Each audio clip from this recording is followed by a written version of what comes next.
Okay, hello, hello. Hello, everyone. You can see our participants joining us. We're just going to give everyone a few seconds to get into our Zoom today. Hi, everyone. Come on in. All right, so everyone's joining us. I'm going to go ahead and welcome you all here today to our webinar on simplifying cybersecurity, cyber essentials every business needs in 2021. So my name is Mary Ellen. I am the marketing coordinator here at Pace Technical, and today we have our webinar panelists, our very own president and co-founder, Michael Sugrue. Say hi, Mike. Hey, everybody. And then we have our VP of Strategic Technologies, our newly appointed VP of Strategic Technologies, Noman Ahmed, who will be joining us later on as per usual for our Q&A section today. There's lots of informative and lots of things to learn today about cybersecurity for your business. So this is going to be a really fun and exciting webinar. So I'm going to go ahead and pass it on over to Mike to take it away. All right, thanks, Mel. And hello, everybody, and welcome. Look, I have to start out with a kind of a funny story. I walked into the office today, and one of our techs, Jordan, and I told him we were doing a webinar. He's like, "Oh, what's the webinar topic?" I said, "It's a great one. It's on simplifying cybersecurity." And in true tech fashion, he said, "You can't do that." But ladies and gentlemen, we're going to take our best shot at trying to simplify things. It's one of the reasons that I wanted to do this webinar is certainly me, every day I get at least 10 emails from security vendors on all the latest, greatest tools. And if I don't have theirs, you know, the world is going to cave in. And I'm not sure what the experience for everybody on this webinar is, but I only assume that there's got to be some, you know, confusion. So what I wanted to try and do today is try and, simplify it and try and break through all the clutter and the noise to really highlight what are the essential things that every business should really be doing. Before we get into it, just a real quick word about us. And actually, I'm going to my video just so it's not blocking anything. We've been in business over 20 years. Most of the people on this call probably know who we are. We specialize in proactive managed IT support, managed security, managed cloud services. We're an ISO 9001 business, and for the last 6 years, been a great place to work.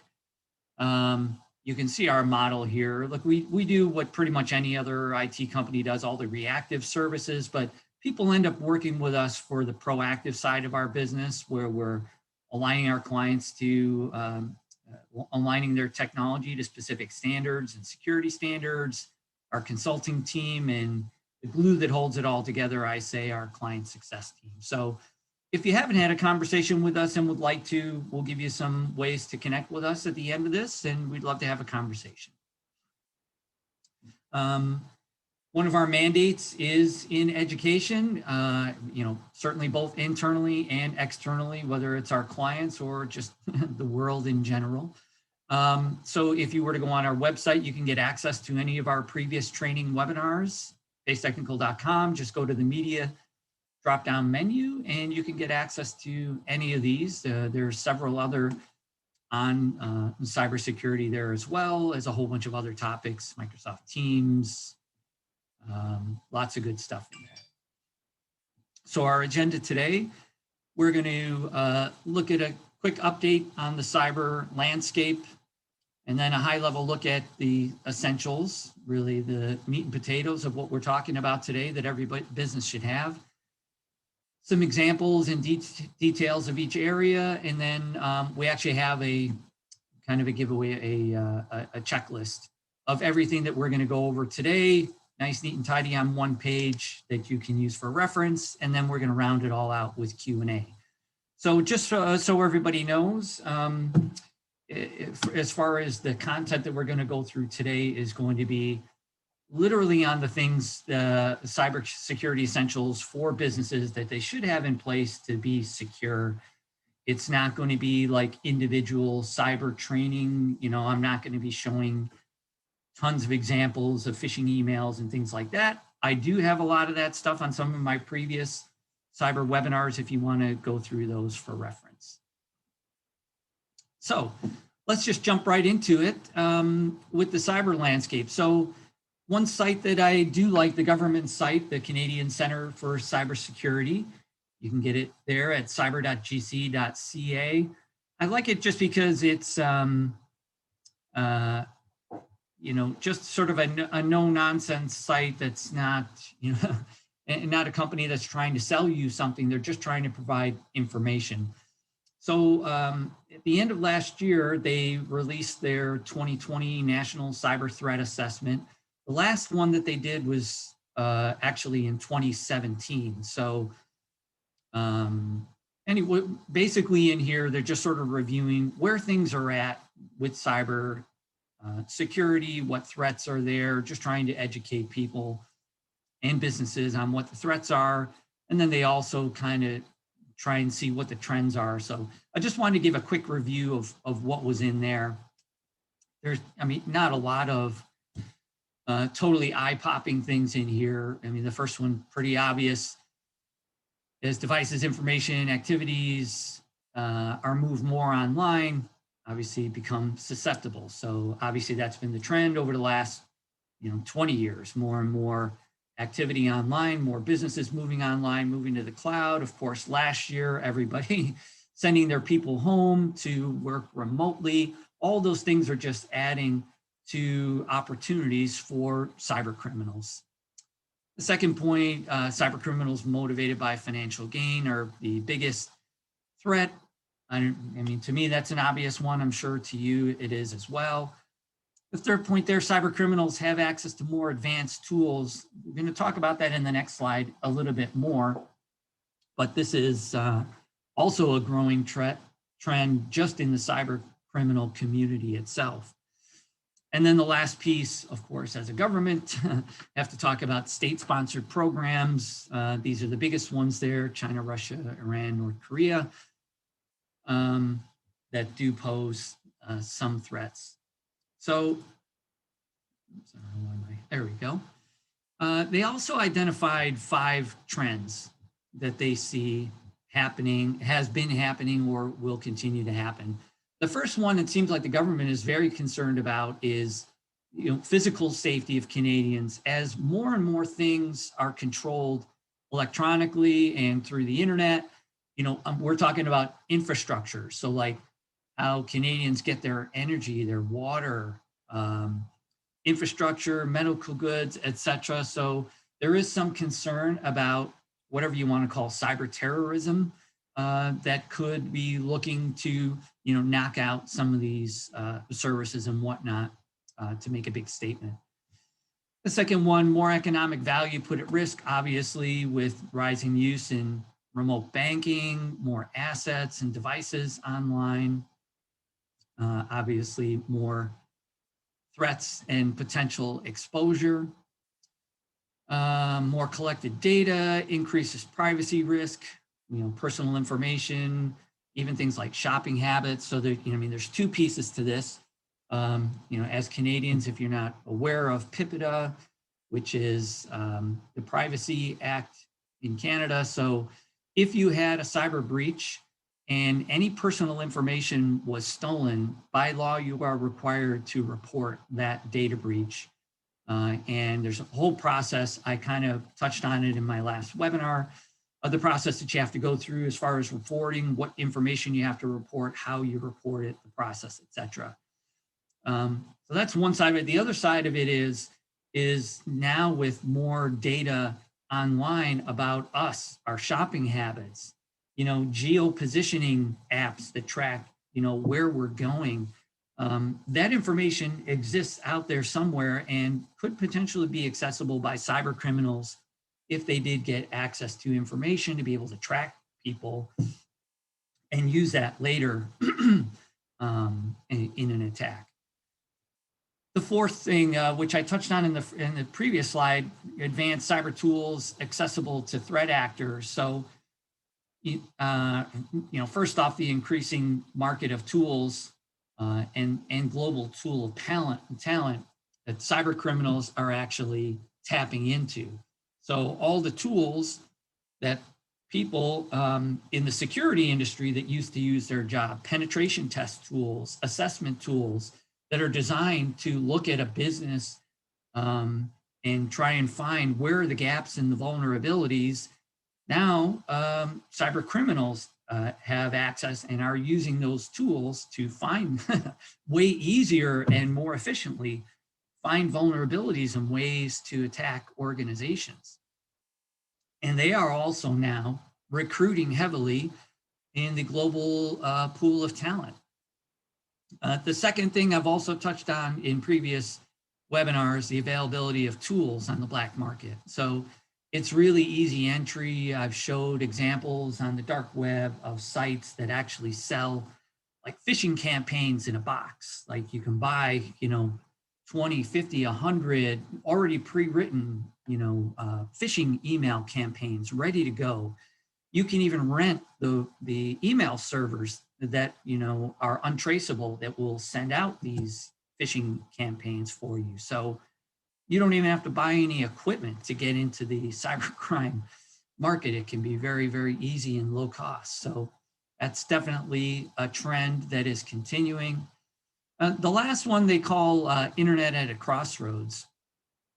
So the first part, governance, and this is a much debated thing. You're seeing some, governments that have tons of control over the internet and using it to like track citizens, censorship, misinformation, propaganda, even arresting people based on, things that they're doing that government says they shouldn't be doing.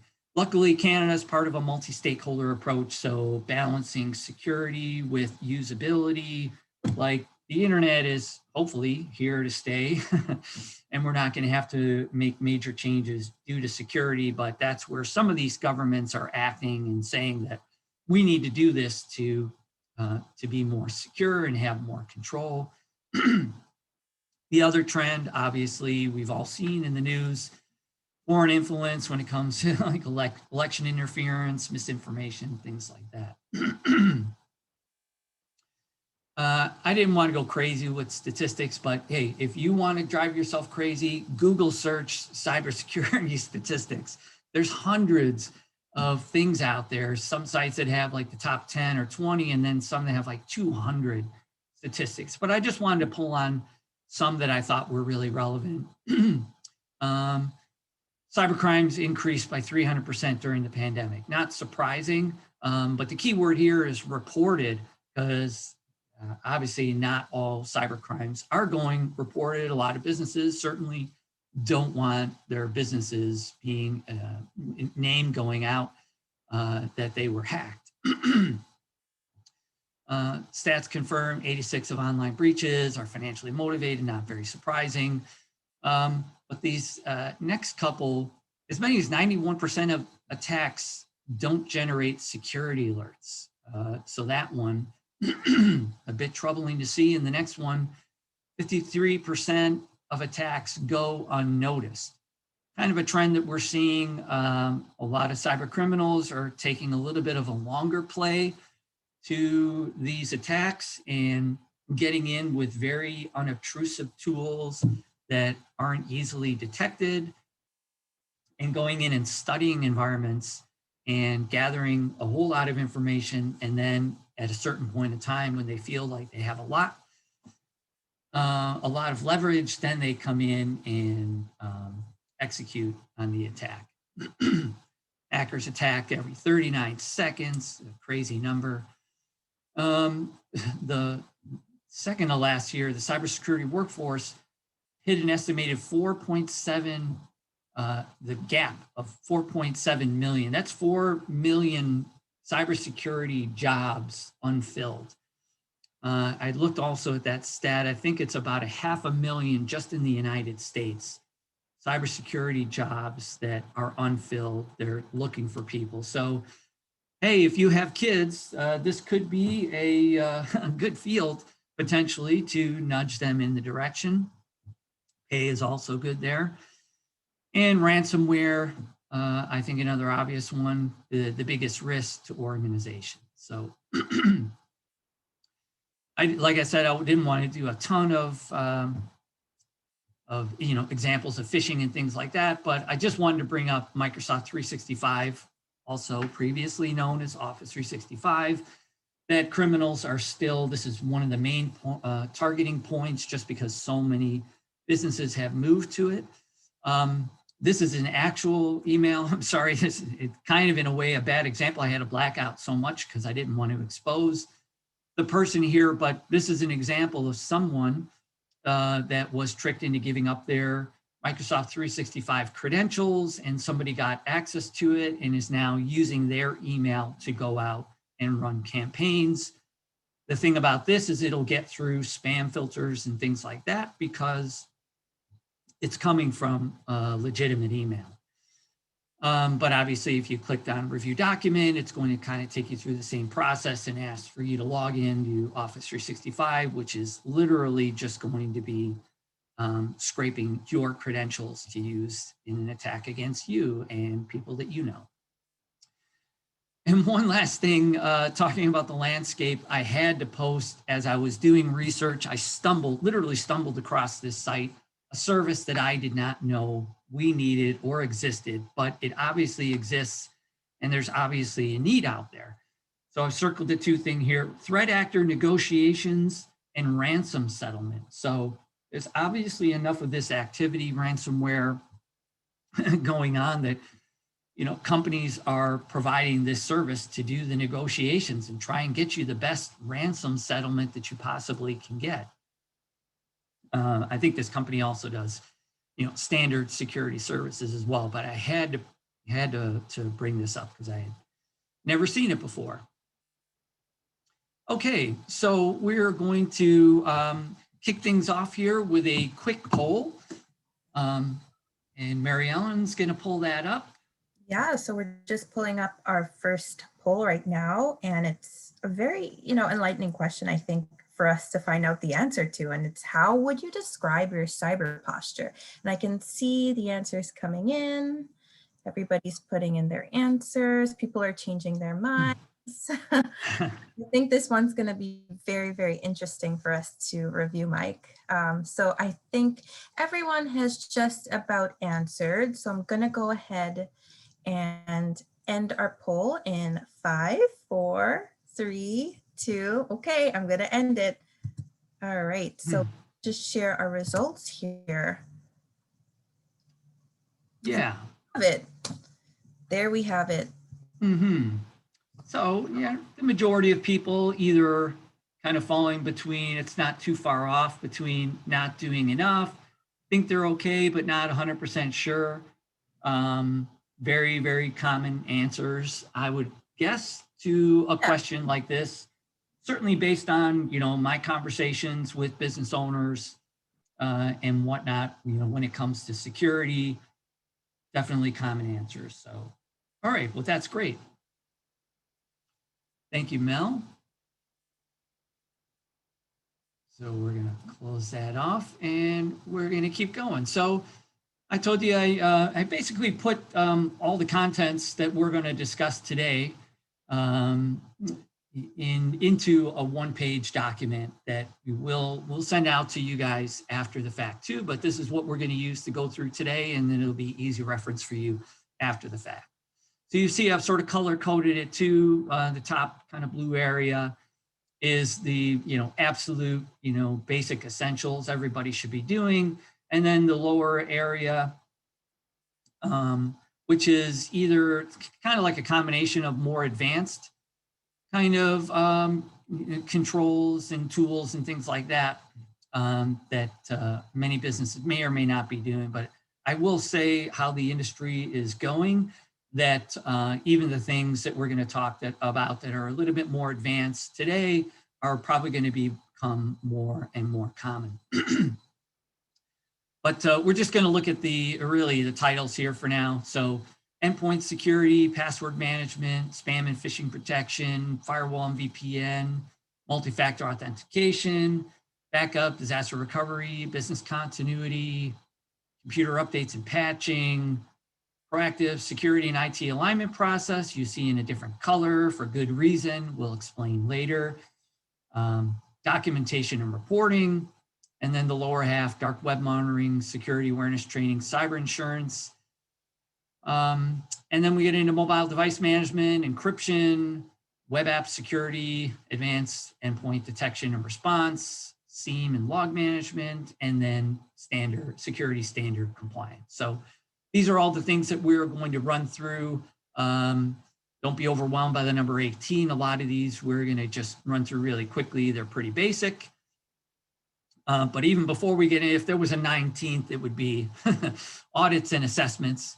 So just a real quick word on that, because this is certainly a service that we're asked to do very frequently by businesses that we're not working with. So, you know, what I'll say about audits and assessments, you know, it's a good way to get a baseline of where you're at, especially if you're really unsure to what your posture is. We've seen more and more that a lot of audits and assessments, more and more are becoming mandated, that companies are being asked to do self-assessments, fill out, you know, assessment forms, asked to have third parties come in and do like penetration testing and things like that. Where we're really seeing this a lot is, you know, if you're a business that is providing any kind of services or are a vendor for, you know, some of the larger banks, insurance companies, even some of the larger corporations are starting to require this. But we're going to see this trend continue, and a lot of just general businesses are going to be asked, probably by insurance companies, to be doing some sort of basic self-assessments.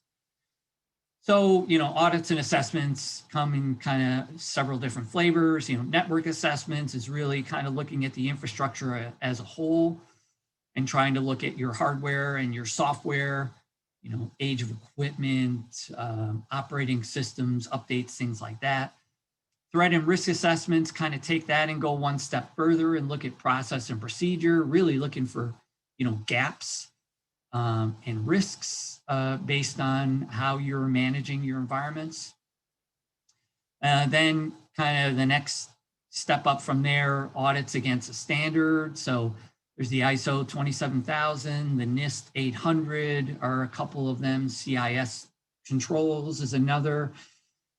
So this is obviously a much bigger undertaking and gets very, very detailed as far as looking at equipment, the tools that you use, how you use them, having, you know, disaster and continuity plans in place and documented process and procedure.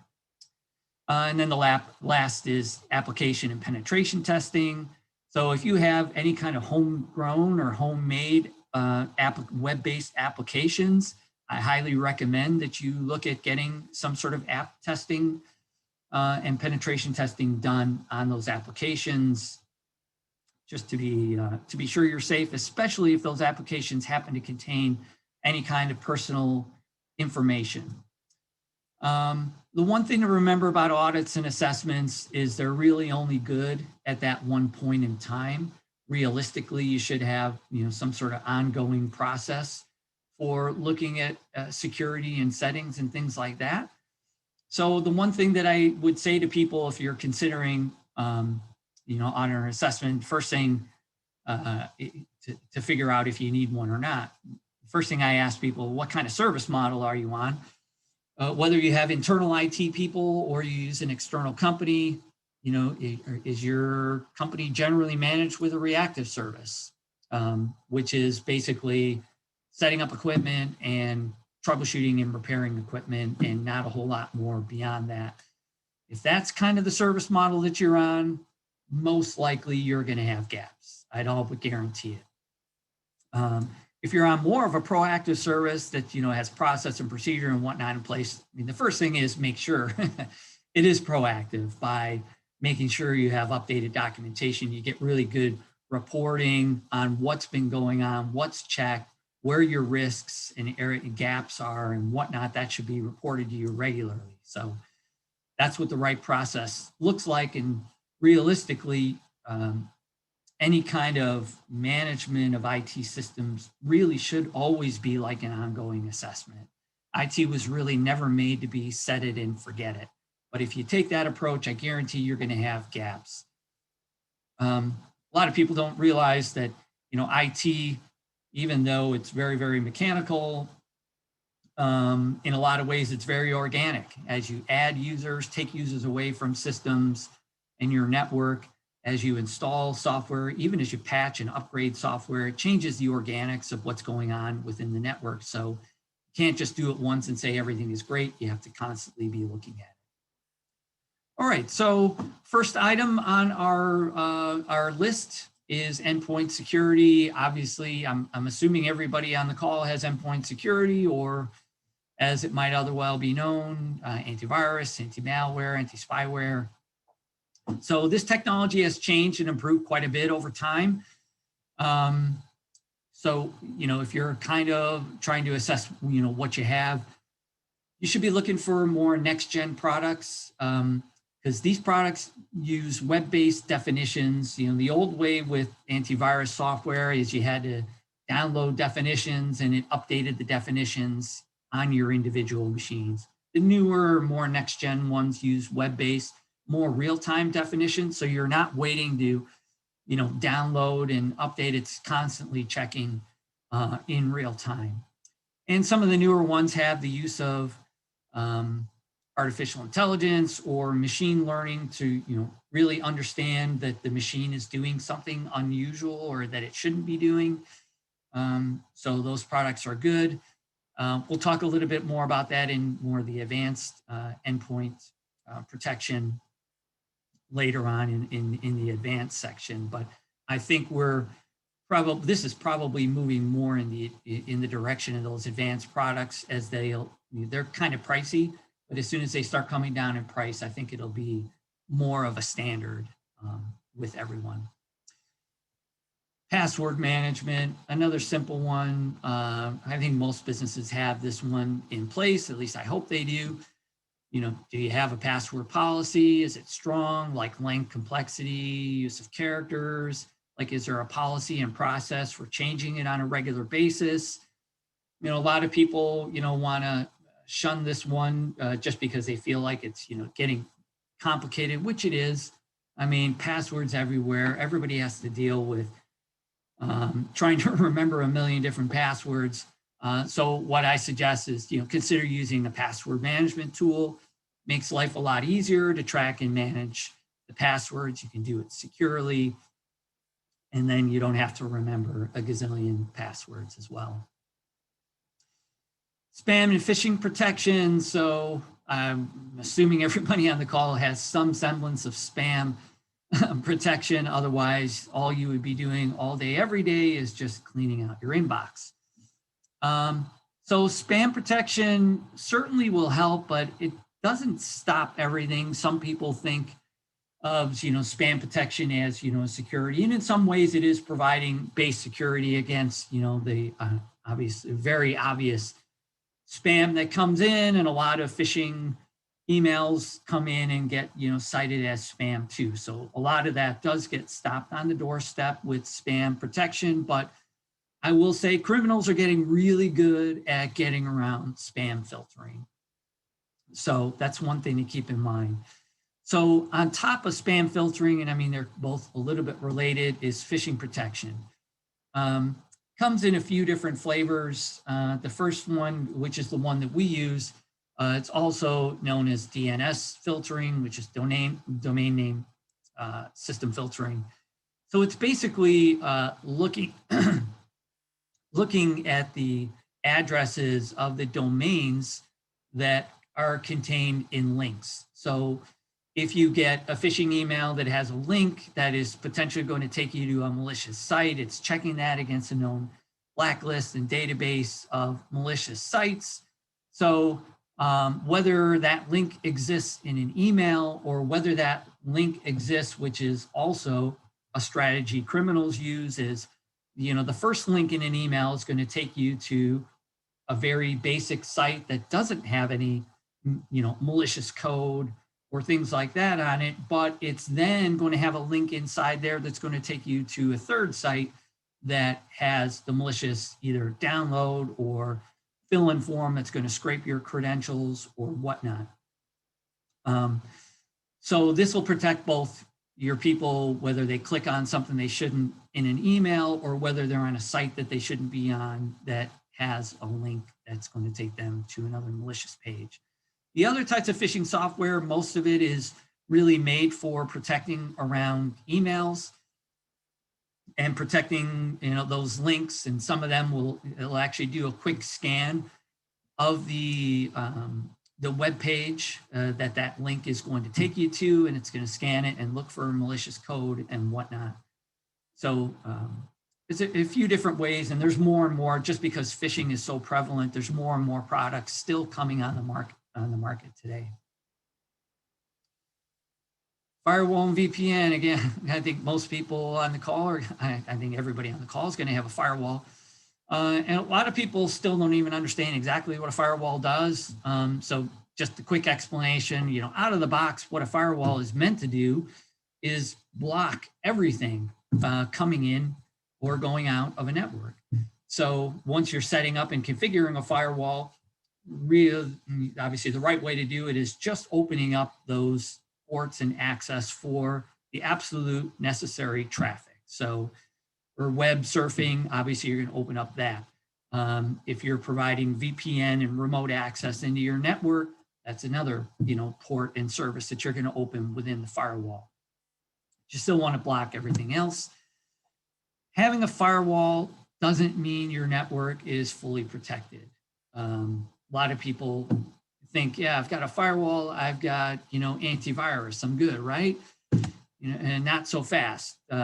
Businesses all across the world have firewalls, yet we're seeing and hearing about companies getting hacked every day.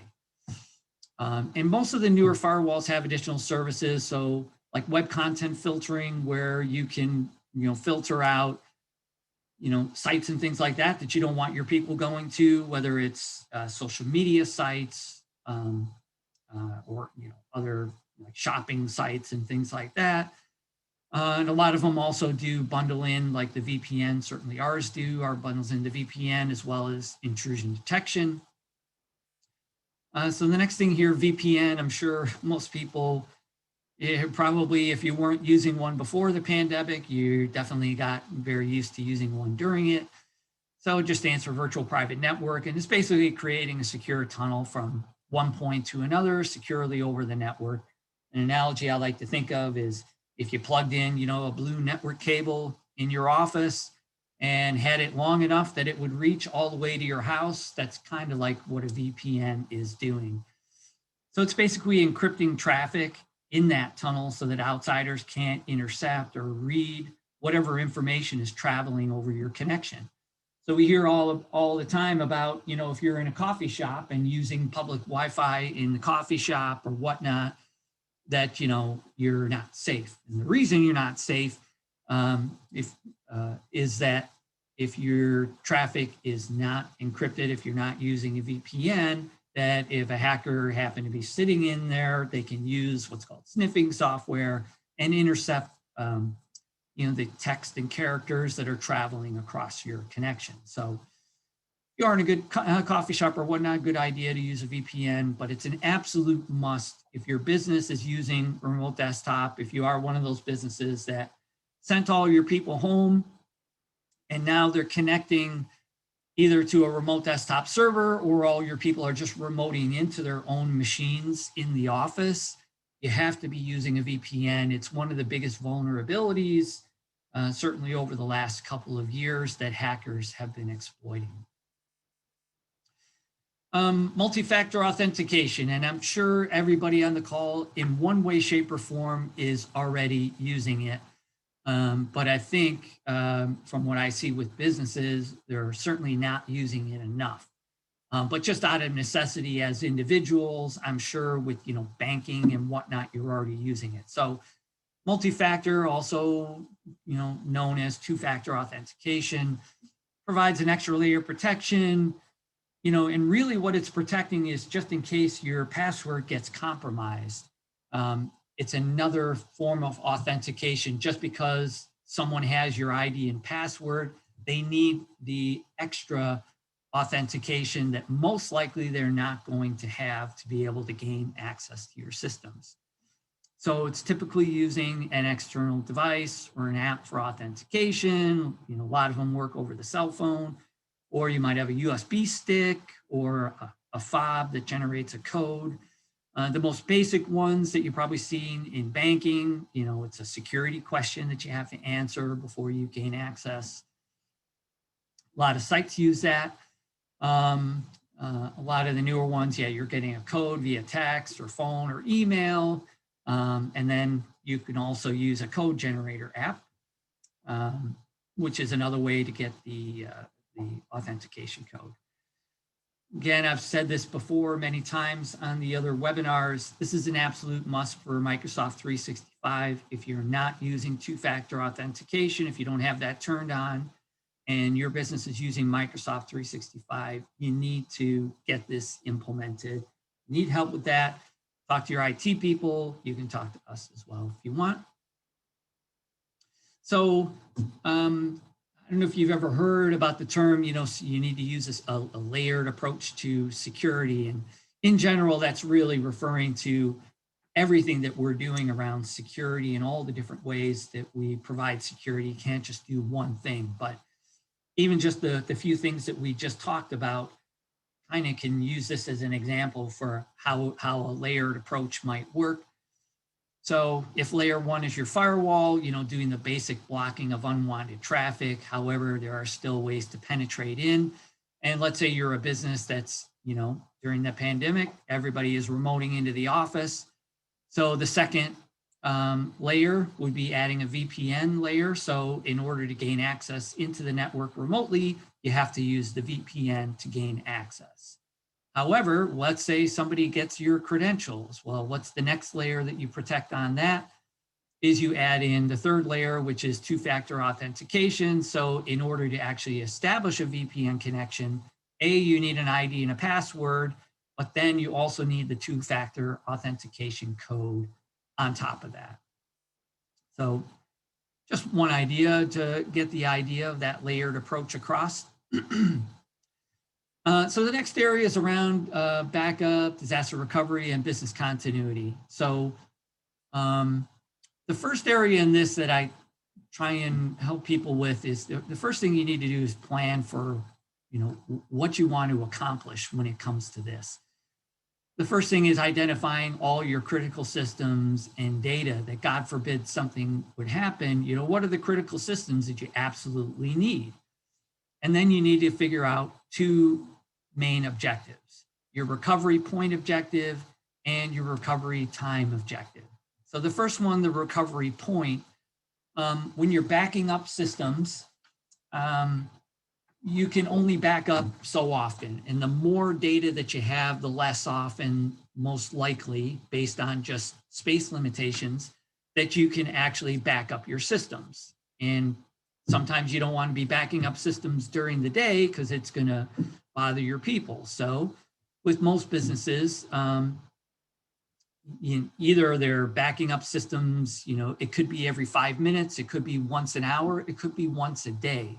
But the recovery point objective is, let's say, as an example, you're only backing up once a night. That means that your recovery point could be anywhere up to 24 hours previous. Let's say your systems, went down halfway through the day or near the end of the day. The first backup that you're going to have is from the night before. So, hey, can you as a business suffer a whole day's loss of activity? A lot of businesses, no big deal. We'll just enter in stuff and recover. That's no big deal. But some businesses, every minute, critical information, sales, and things like that are going through their systems. They can't, suffer a minute or 5 minutes, or it would be a giant disruption to their business. So that's one thing, how far back of data can you afford to lose potentially? And the second is recovery time objective. So once a disaster were to happen, how long can you and your people wait and be down? Like what does downtime cost you? And how quickly do you want and need to be back up? Because one thing I will say is this technology has changed significantly over the years. I meet with a lot of businesses, and one of the first questions that I ask everyone is, hey, do you know what the process and timeline is to get your business back up and running? Let's say I ran into your server room and I took a fire hose to your servers. What's the process and timeline? A lot of people don't know.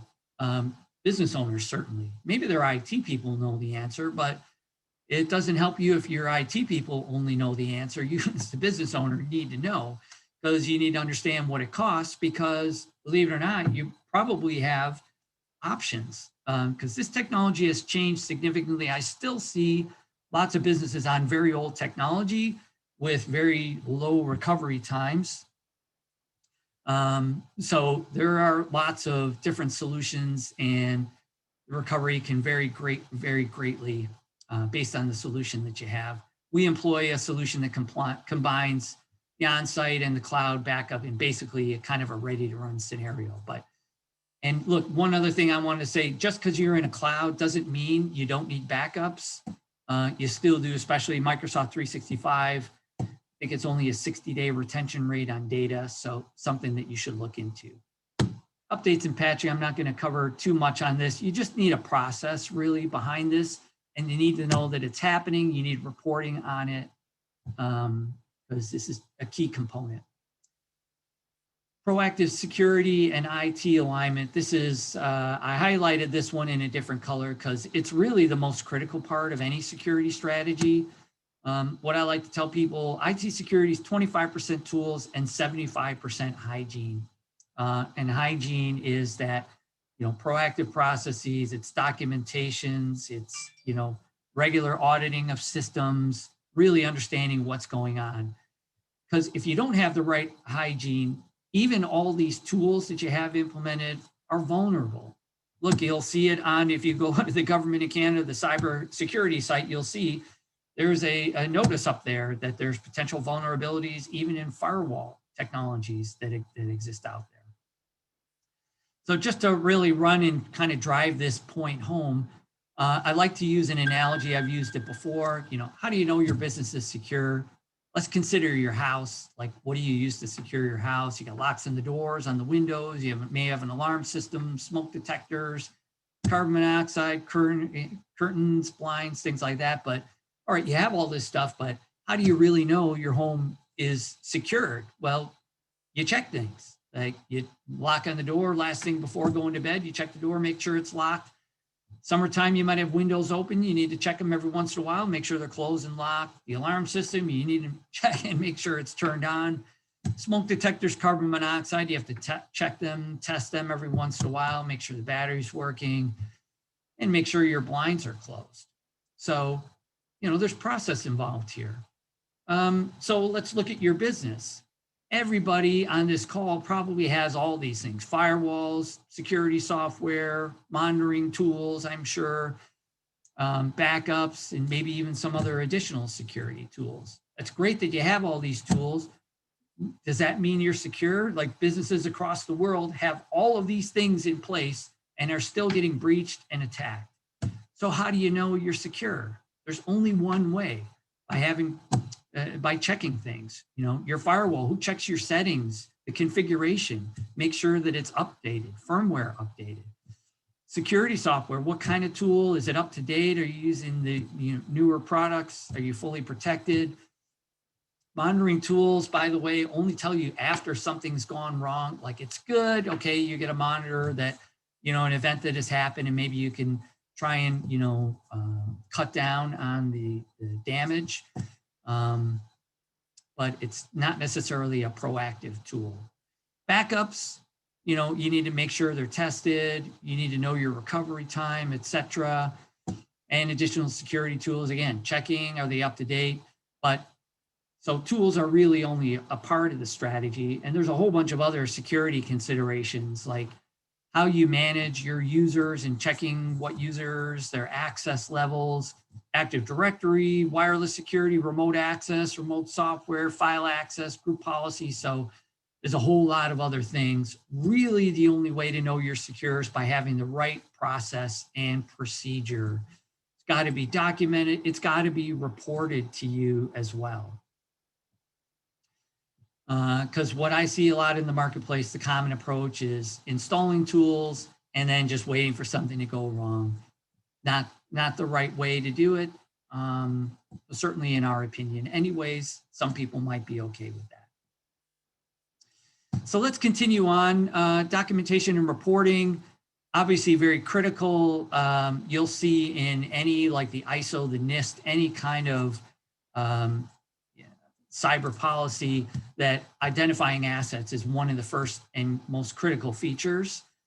Hardware, software, your users, documenting process and procedure, and then reporting is also critical to ensuring that actually process and procedure happen. I don't know how many times I speak with individuals and business owners, and I ask about the kind of reporting that they're getting, and a lot of them get very, very basic. Hey, here's how many tickets we had, and here's how much uptime that we had. That's great, and that's okay information, but you really need to understand reporting, like what sort of risk and concern should you be worried about? Where are your gaps? What's been looked at? What's been checked, etc. And some people say, "Oh, yeah, my IT guys, they look at all that. I don't need to see that." But the one thing that you do need to know about is that if you do get breached, that's your responsibility. And IT people, even we can't claim to be able to secure people against every kind of attack. It's just changing so much, and criminals are finding their way around tools and things like that. But you as the business are ultimately responsible if you are breached. So I think reporting is critical. You need to understand exactly where you stand. Just want to give people an idea of how we manage this. We have a custom portal that we use. I mean, this is where people report issues. We have other things like, video-based training for all the users of the companies that we support on, Microsoft products, cyber training, things like that. But this is where we're reporting documentation, information, on the domains that we're tracking to make sure domains aren't expiring. Everything breaks if that happens. All the audits and reporting on every endpoint server, every piece of software installed on the system, all the Microsoft 365 information, licenses, users. This is where we report all the system checks, the compliance, where we show people in the areas of security and other areas of IT where they have areas of risk or concern, literally based on checks. There's no automated process for this, folks. You need dedicated resources with dedicated time to look into these things and then report to you. We interpret these reports through our strategy team, but you need to see these reports and know that they're happening. We're also providing, dashboards, metrics, and information to our people, and then a planning piece where we manage strategy, proactively putting in agenda items, talking about security, and anything that comes up in any of those checks and things like that. People need to know about if they have risk or concern comes up in these conversations. If you want to see more about our portal, certainly, again, get in touch. I'd be happy to do a demo or whatnot with anyone. Moving right along, dark web monitoring. We've just included this as a part of our service. It just gives you alerts if any of your credentials show up for sale on the dark web. It gives your people a notification that they should change their passwords. Security awareness training. If you're not doing this, I think this is a must too. There's a lot of good programs. One that we use is a program called Know Before, and it provides both video-based training for your people as well as simulated phishing email, so you can test your users and see if they're falling for any of these phishing campaigns. So I'm running behind, but we do have another poll. Yeah, so we're gonna run this quick poll here. Are you and your employees engaged in ongoing cyber training? and education. So I'm going to go ahead and push that poll. Hopefully everyone is able to see it, and hopefully you'll give us an accurate, honest answer. Yeah, this is not a test, folks. If you're doing it, great. If you're doing a little bit, but still don't feel like you're doing enough, that's okay. And even if you're not, that's okay too. Like, again, kind of the results here, not very surprising based on the conversations that I have with people. I have found that most businesses do not have any kind of process in place for training. So, so that's good. And thanks to everybody that responded there. So I will end it and then share our results here. But yeah, again, not surprising. But yeah, this is the answers. Pretty equal between not doing enough and really not doing anything. So, okay, but we got to keep moving because I feel like I'm behind.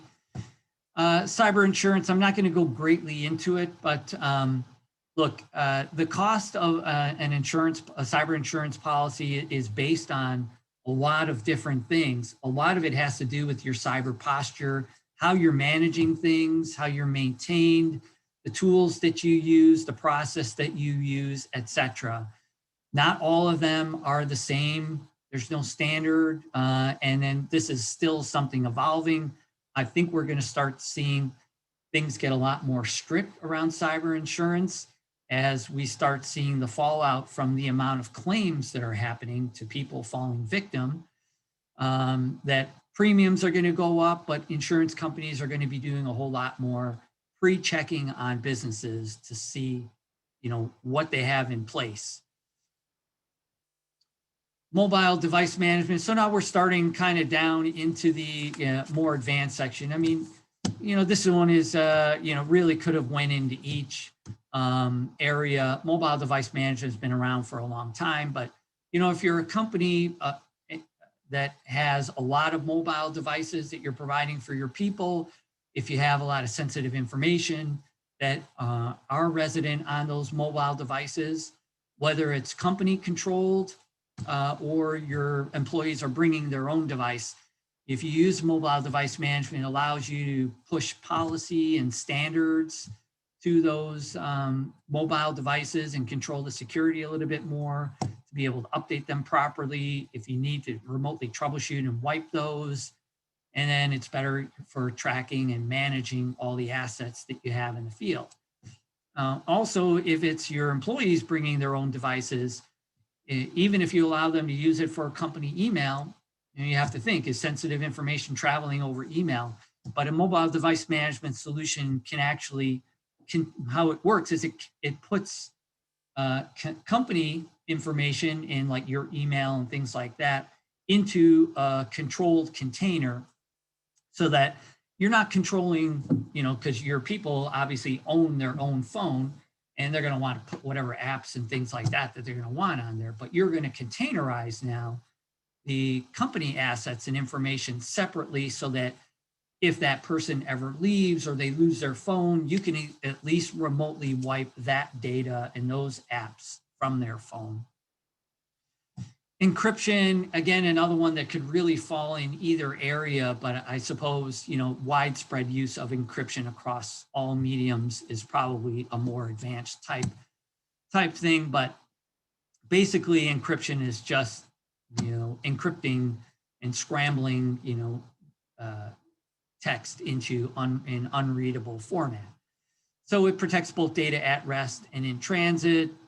Some popular examples, like if you have laptops that are in the field that have data on them, especially if it's sensitive or company data, you'll definitely want, most laptops have that feature kind of built into them. When you purchase it, it's a feature you can purchase to encrypt the hard disks in the laptop, so that basically what you're protecting is if your laptop gets stolen, one of the first things that criminals would do is they're going to pull out the hard drive and they're going to connect it to another system and see what kind of data that they can read off of it. And if your data is encrypted, they won't be able to read.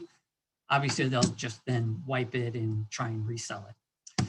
SSL certificates on websites. Certainly, you want to encrypt the data that's traveling back and forth between you as a user and, let's say, that your banking website.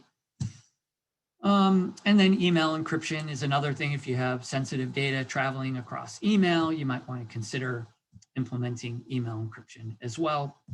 Any other areas, file servers and things like that, where you have data at rest, again, you might want to encrypt. Web app security, another kind of growing thing as more and more businesses turn to web-based applications versus applications existing in-house on a server. So this is basically a service that's monitoring activity on across all your web applications. So it's looking at like login activity, as well as unusual app usage and things like that, like downloading of information from web apps and things like that that's unusual, and just triggering alerts that let you know that something might be going on, and to look into those, change credentials and things like that. And then advanced endpoint detection and response. So I sort of touched on this on endpoint security, but this is kind of like the next level beyond it. So, it sort of builds on, standard like antivirus, anti-malware systems. And basically what it's doing is, recording and analyzing endpoint, behaviors. So it's taking, data analytics, and it's detecting unusual or suspicious behavior happening on a machine. So if all of a sudden, all of the files on a computer start getting encrypted, definitely unusual behavior. And if it notices unusual things happening on maybe another system within your network, so it's going to block any kind of malicious activity that might be going on. But it's like looking through log files, and it's just way more granular, and it has machine learning to understand if unusual things are happening within a system. And then it obviously both gives you a response, but also even remediation suggestions as well. This is one that I talked about. I mean, some businesses haven't moved forward with some of these things. The price point is still a bit high, but we're seeing it starting to come down. And hopefully as time goes on, this is just going to be something that's standard everywhere on everyone's systems. And there's SIEM and log management. So SIEM stands for Security Information and Event Management. So this is, in some ways a little bit similar to the advanced endpoint, but this is basically looking at your whole network, and it is gathering information and log data from several different sources. So, some, cyber threats, it might be, you might not notice something, on one machine because so little activity is happening. But if that same activity starts spreading and happening on other machines, now we're putting 2 and 2 together and saying, hey, something is definitely not right here. So it's analyzing from several sources and correlating that data across multiple sources, and giving an alert out of a potential threat that might be happening. Closely related to that would be like security operations centers. So they kind of work hand in hand. A security operations center is literally a team of people, almost like a security help desk, that's kind of watching all these SIEM systems for events happening, and then going in and investigating any of these alerts, because they could be happening at any hour of the night.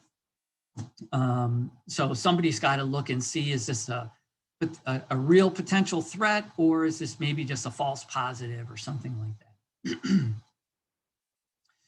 And then the last thing I think I had was security standard compliance. So this is going to the level of a true security standard, the ISO 27000, NIST, CIS. So I put the graphic up of the NIST. You can see a lot of the things that we've already covered today, from asset management, awareness control, training, data security, and detection strategies. And then it goes beyond in the respond and recover. That's a lot of process and procedure, and having documented process and procedure, recovery plans, et cetera, for managing things. So a lot of work goes into those. A lot of times you need a third party to help you, especially if you are required for that compliance. But like I said before, banks, insurance companies are demanding a lot more compliance. I think we're going to see, maybe not to these levels, but I think other more like small business type compliance standards are going to start to evolve. And we're going to move closer to all or most businesses having to, meet some level of compliance, just to get their insurance in general. So I just wanted to finish off again with this statement. IT security is 25% tools and 75% hygiene. Don't ignore the hygiene. And the hygiene is the process, the procedure, documentation, and education meant to keep you and your business safe. So hope everybody took something away out of that. And we're just going to open it up now to Q&A, but I'll put some contact information here. If you had more questions beyond what we talked about today, or you have concerns, you wanted to have a conversation, my email is here. You can book a meeting with me, mike@pacetechnical.com. Again, for more content, our site has a lot of information. Pace Technical, follow us on social media. So let's bring Mel back in. Mel, do we have any questions? Okay, so And we'll far, bring Noman back in as well. Yeah, so I'm just taking a look here, and it seems that we don't have any questions yet. Wow, I did an amazing job. Like, so thorough. There is, however, a question that's in our chat. So it says, if you're missing some of these essentials, can your business still be okay? Yeah. I mean, this is kind of like, really kind of like anything. Sure, can you, get lucky and still not have a cyber breach? Yeah. You can also drive a car without insurance if you so chose to. Yeah. It doesn't mean you're not going to get in an accident. So like these, I mean, literally, sure, not following some of these, not having some of these tools in place.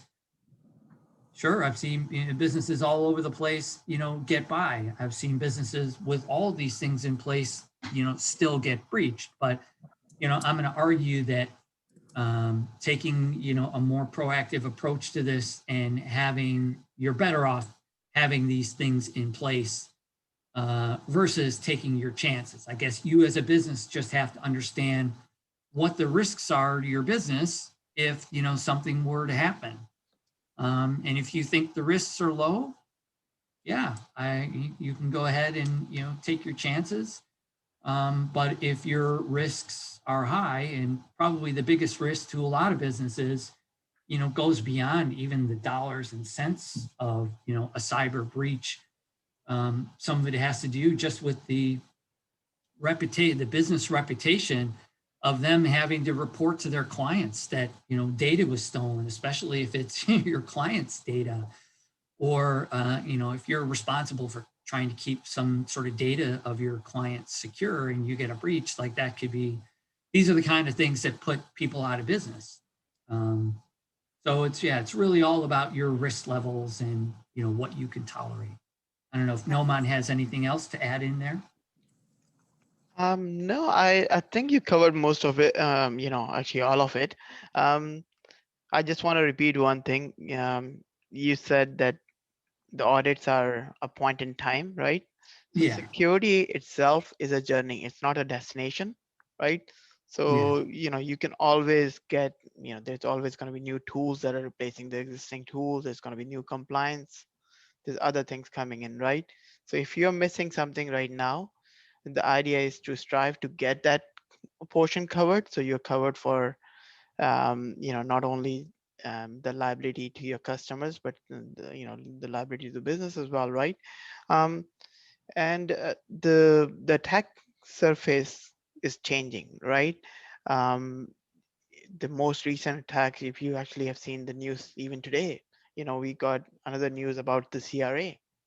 The logins were compromised. They are available on dark web right now. A few months back, you had a security company got breached. They were all secure. They are a security company, so they were following the compliance. and they were compliant to NIST, they were compliant to other things as well, but they still got breached because one of the vendors that they were using were not compliant. So that's that's what I mean by the security, the space, attack space is actually increasing, right? So you Mhm. have to not only look after what what you're doing, you have to look after who you're giving access to your system. Whether it's a vendor, whether it's an IT company, we take security, um, seriously in our business, because obviously we are asking other people to be secure. We have to be secure ourselves, right? But you and I both have seen a lot of other companies that are IT companies, reactive companies that does not have those basic checks in place. So Exactly. you have to be worried about your vendors as well, not just yourself. Exactly. A very good point. Companies in our industry are definitely being targeted. So, that's one thing that you want to make sure of is that the company that you work with that, controls your IT definitely has a very, very good security posture.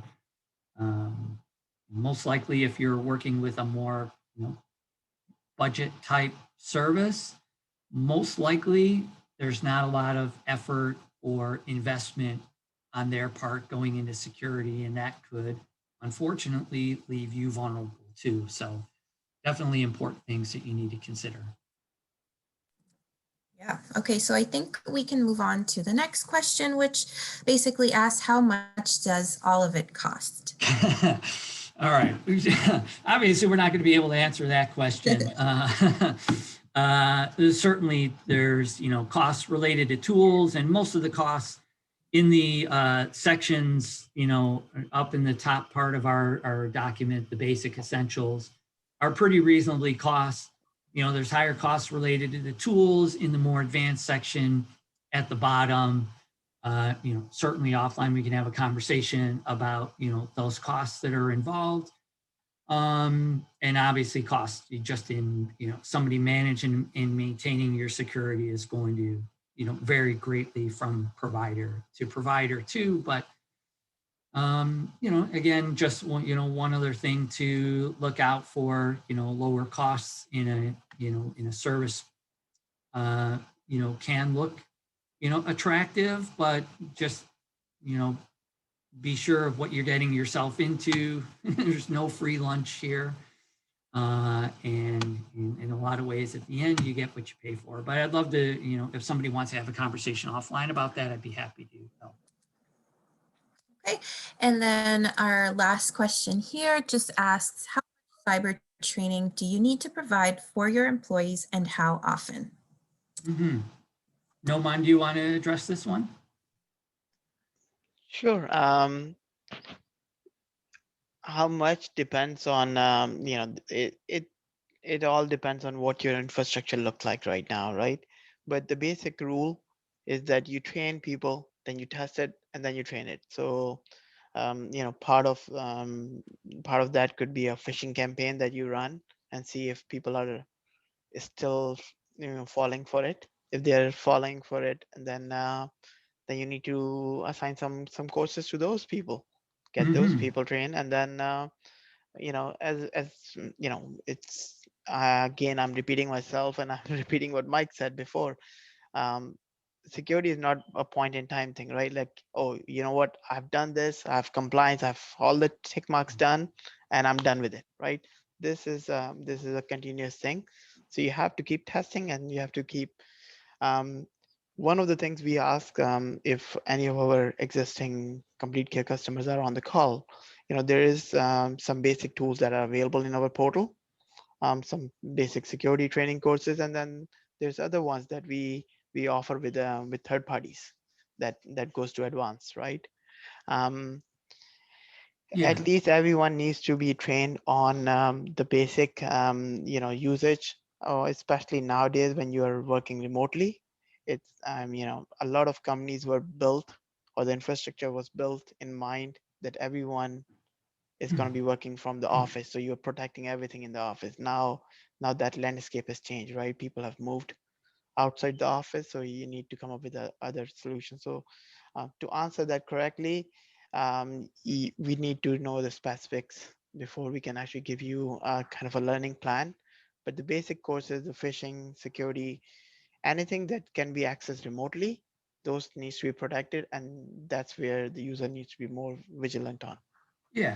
So I would say also, as far as some of the, training programs that we're doing for, with the use of third party that we do for our clients, some of them, and I think, most of them probably do like quarterly campaigns, some of them just a couple of times a year. And then, there's some people that we're only doing things, the testing campaigns once a year. But I think as far as the training piece of it is, like Noman said, kind of ongoing, but generally we usually have like at least quarterly or, twice a year, sort of campaigns and training programs that will go on for their people. Okay, so I think that is just about all questions that I see here. I don't see any other conversations going on in our chat. So I think that's it. And I think with that, we're just going to wrap up here, Mike. Yeah. So thanks again, everybody, for joining us today. Again, any further questions or anybody that wants to have a conversation, get in touch via email, and hope everybody is staying safe and healthy. And we'll see you next time. Bye now.